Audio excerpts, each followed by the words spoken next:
It's a tale as old as time. Investors fall in love with the consumer product. In this case, Zyn dip pouches. They start buying up the stock like crazy. They don't watch valuation. And then when earnings come out, they've realized they've reached way too far. Here's 2 minutes on Philip Morris and what's going on with the stock. So take a look at the long-term chart in Philip Morris and take a look at this era, the 2016 era.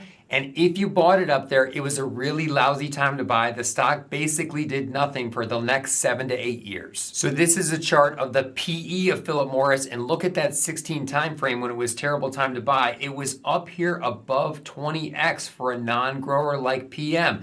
Then you get the real PE of where PM should stay. That is more in the area of 15 to 16 for that whole decade. And then look at what happened recently. It skyrocketed up to almost a 30 PE in the midpoint of this year. And guess what's happening now? It turns out that is a lousy price to pay for this. Let's take a look at what's happening to Philip Morris versus the S&P. If you've been watching our videos and want to invest alongside us, click the link in the comments. Select your brokerage. Search for ticker RVER wherever you buy stocks. Thank you, and now back to our video. So here's Philip Morris stock in the white versus the S&P in the blue, and as you can see, it performed basically in line, then underperformed in 2023, and then in 2024 right here. This would have been a good time to buy it relative to the S&P. This is when the Zyn packs got hot. However, we just expanded the multiple from about 18, where it normally trades, to 30, and right here, if you bought it up here at a 30 PE, you can see the underperformance of the S&P has just started